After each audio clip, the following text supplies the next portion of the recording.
I'm about to say something very uncomfortable and unpopular, but I pray that it lands with the woman that it needs to. If you can afford the brunches, the Zara hauls, the getting your nails done, the new wigs every month, every quarter, the collaborations at Target and Walmart, baby, you can afford to invest. You can afford to save. And before you unclick this video, baby, hear me out, okay? I'm not telling you that you cannot enjoy your life. I'm never gonna police a woman on what to do.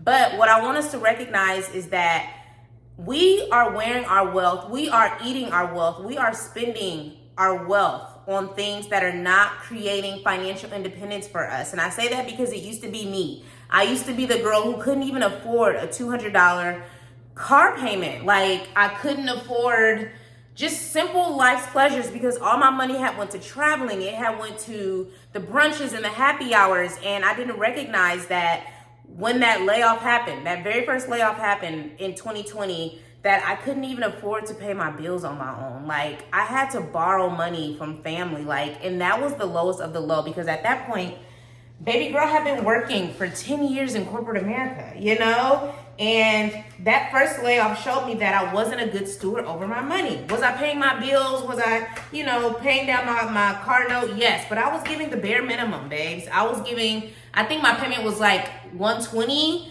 and I was giving $120. Like, I wasn't paying anything extra. And what I didn't recognize is that minimum payment is only the interest. Like, it's not touching the principal, and the principal is what's gonna lower your amount. So for those of you who are like, yeah, I pay my car note, I pay my student loans, I give them the minimum, that minimum's not doing much. Like, until I got serious about trying to buy a home, because I thought that was what the American dream was, to, buy a home. I was turning 30, and I couldn't even afford it. Like, I was making an okay salary. It wasn't six figures back in 2016, but in the DC area, which is where I lived at the time, I realized that, okay, girl, you're making a little under six figures. I think I was making like 70 something at that time.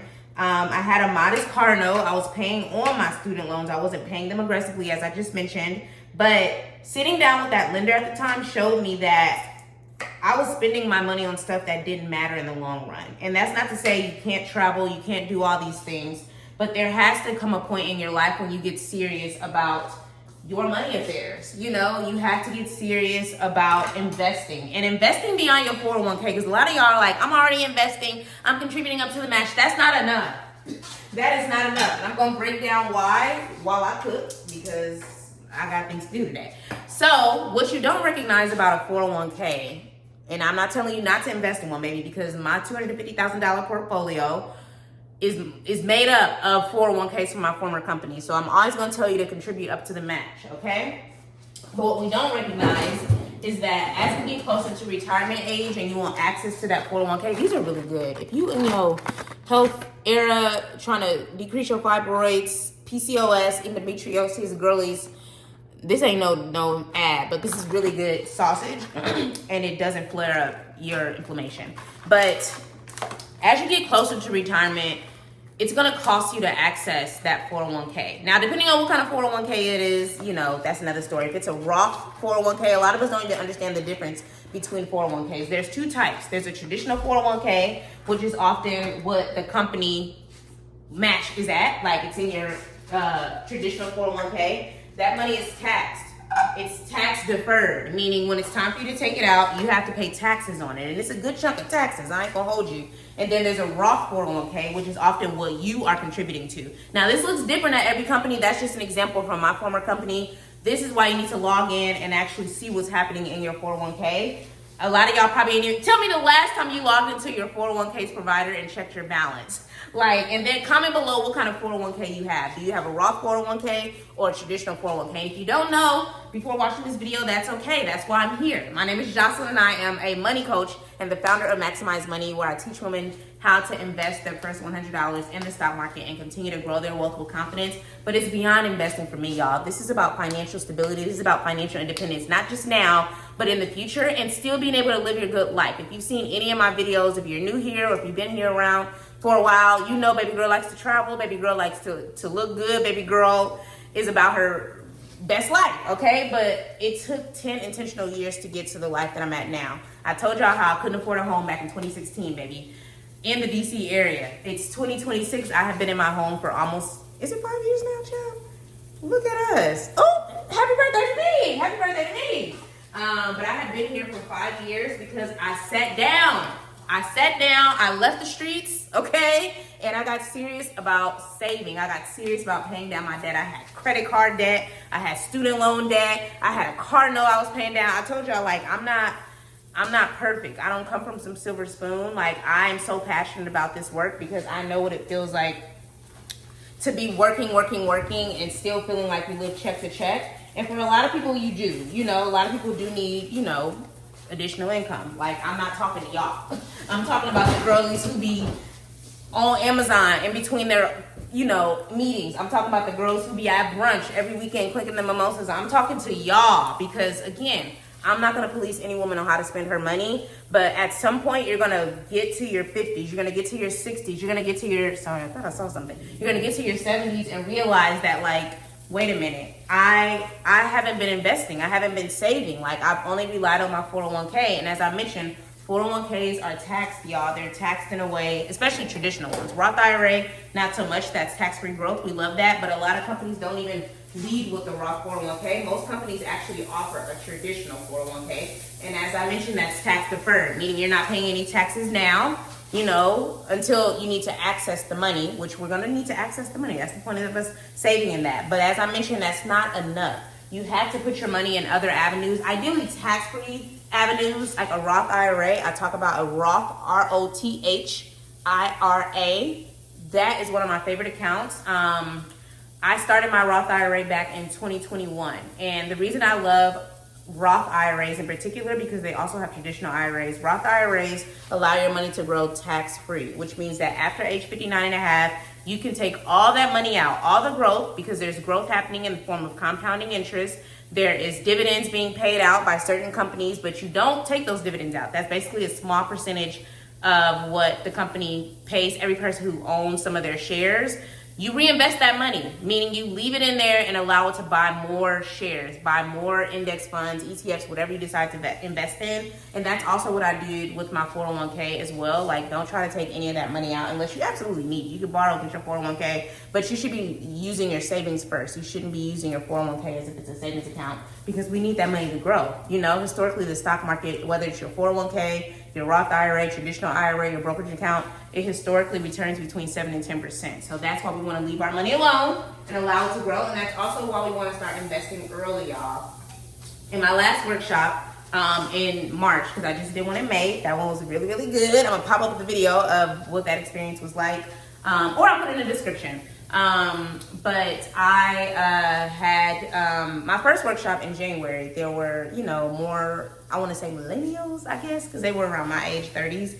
But in my March workshop, everybody was older than me. These women were in their 50s, early 60s, and the one thing they kept telling me over and over is that they wish they had started investing earlier. Like, they wish that they had found someone like me earlier, because they knew that they needed to do it. They were just afraid to lose their money.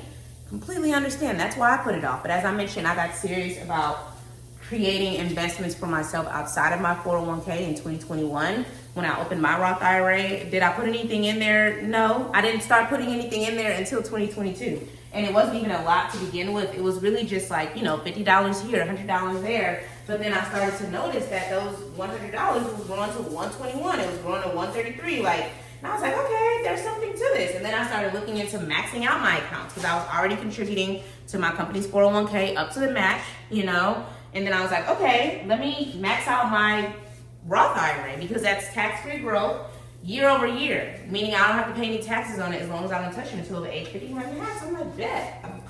So I started contributing up to the max. And the first year, I think it was $6,500. The next year was $7,000 in 2023, 2024. And then 2025, which was the last year I maxed it out before I got laid off, it was $7,000. So for 3 years consecutively, I had maxed out my Roth IRA. And I just felt so good about that. And I'm so grateful, because my portfolio, I would want to say year after year, has, you know, on average, been grown around 14%, you know, and that's inclusive of just the compounding interest and the dividends. I tell y'all all the time, I'm big on my money growing. Like, my money needs to be working the way that I'm working, okay? And I was working back then. I was growing Maximize Money, this brand, this YouTube channel that you're watching, and I was also working my 9 to 5. And balancing the two was hard, but when I saw that I'm able to, you know, I was investing $100 into my brokerage account with my financial advisor, who I no longer use. Nothing against him, but I manage 100% of my portfolio now. I was contributing up to the max on my company's 401k, and then I was maxing out my Roth IRA. And I had also started investing in my HSA, which is a little sleeper that I talked to my girlies on my workshop about. So if you want to join the wait list for my next Invest Your First $100 virtual workshop, that will be linked in the description, baby. But we talk about these things in real time because a lot of people use their HSA as if it's just for like co-pays and medicine, and it's for that. But what we don't recognize is a lot of these HSAs, especially if you have a high deductible health plan, only if you have a high deductible health plan, can be used to actually invest in. So like for my former company, we used Optum, OPTUM Bank. And we were able to, as long as I think you had a balance of $2,000 in your HSA, everything else could have been invested, which is what I did, okay? I'm so glad I did, because that's also tax-free growth. It's tax-free withdrawals for any kind of medical-related expenses. It's tax-free growth, and it's tax-free, when it's time to take it out, you know? It's tax-free withdrawals for medical-related expenses now. Like if you're 30, 40, 20, you can reimburse yourself. Let's say you're at your doctor and you pay the copay with your credit card. Maybe you use points and miles, like you like to travel. You're in the points and miles game like I am. Okay, that's how I travel for free or low cost. If I were to pay on my credit card, you know, to get the points, I can reimburse myself from my HSA tax-free. There's no taxes for that. I can do that today if I needed to. 2 is that it's tax-free growth, so there's no taxes that are happening on anything that's happening in that account now, as long as you don't try to take it out. And then it's tax-free withdrawals after age 59 and a half as well. So we love that, meaning you don't have to pay any taxes the way that you would with your traditional 401k. So that is why I love HSAs. It's one of my favorite accounts. And it's something that a lot of my girls, my money girls, my clients talk to me and ask me about, because they didn't realize it was a thing, and neither did I until 2023. So I started getting serious about maxing that out too, which was $4,500, I think, for the last 3 years. I think it started at $4,300 and now it's $4,500. I don't know what it is for 2026. I don't have a job anymore. So I can't even contribute to my HSA, you know, and that's another thing you have to recognize. For some of these accounts, you have to have earned income. For an HSA in particular, you can have it as a business owner, but I don't. I'm not at a point in my business where I think, in my opinion, I'm generating enough to have an HSA. But maybe I shouldn't be thinking that way. Girl, look at me checking myself in real time. But anyway, there's just multiple avenues that you need to be considering from an investing perspective. Your 401k is not enough. I want us to get serious about putting our money into different avenues so that it can grow. It can grow tax-free. Like, I don't want you to be paying a bunch of taxes on money that you it's yours, you know. That's why you have to diversify your investments. That's why I do my Invest Your First $100 workshop, because a lot of people don't even have a Roth IRA, or they have a Roth IRA and they're not investing in it. And if you make over the income limit for a Roth IRA, you should be using a traditional IRA because it's tax deferred. Like, the money needs to be in multiple avenues. And that's why I'm so passionate about this kind of content, and why I'm so passionate about encouraging women to think differently about how they spend their money. I'm not saying you need to do a complete 180 and lock in and never go outside. Like, summer is here. I know y'all gonna be outside. I'm probably gonna be outside too, but I'm gonna be outside strategically, because the goals are still the goal. I don't care that I'm not working, you know, 9 to 5 anymore. I'm now generating consistent income in my business, and we thank God for that, because it was very inconsistent for a long time. But I realized my focus was spread between my 9 to 5 and the business. So am I saying I'll never go back to a 9 to 5? Absolutely not, because the 9 to 5 is how I was able to build a $250,000 portfolio. But what I am going to do is make sure that I keep the main thing. I'm still saving, not as consistently, but I'm still investing. I invest with my girls every time on the workshop. They actually watch me do it, and they're able to see my portfolio within my Roth IRA so that they can ask me questions. They can see where I make mistakes and feel confident to take the action themselves. I think a lot of us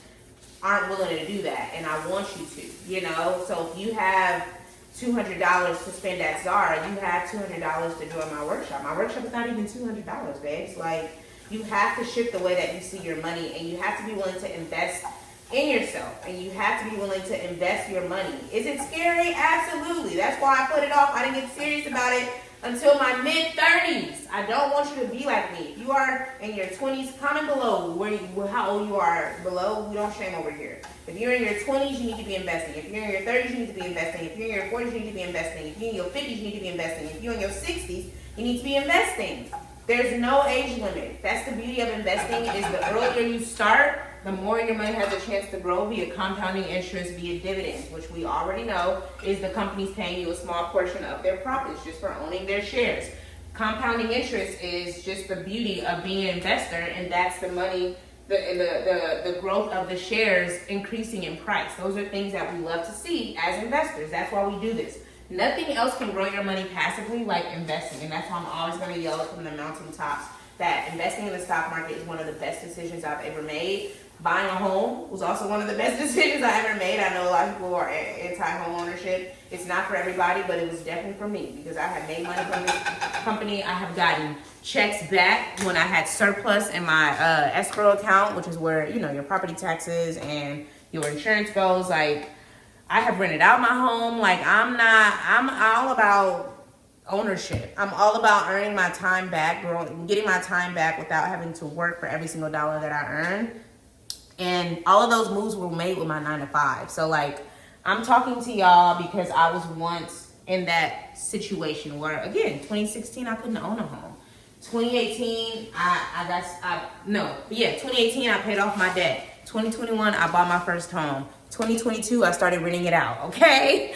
2022 is also when I started to get serious about investing outside of my 401k. 2023, I opened the HSA. 2025, I got laid off again. Okay, but by then I had already built my $250,000 portfolio, and it's probably higher than that. I haven't pulled my numbers, but I know my Roth IRA is still growing. Last time I checked it, and I'll put this on the screen, my balance was $74,000 in my April of this year, and then when I looked in May, it was $78,000. And I told y'all I haven't been investing as consistently, but like, that's the beauty of compounding interest. That's the beauty of, you know, dividends, is that money is buying more and it's allowing my money to grow, even though I'm not actively contributing and automating it the way that I once did when I was working my 9 to 5. But that is the goal. That is the goal, is to get back to that consistency. The goal is also to open my own solo 401k. So if you are a business owner, please get into the solo 401ks. You can even look up a SEP, self-employed IRA, but I prefer you just have a regular Roth IRA because it's tax-free growth.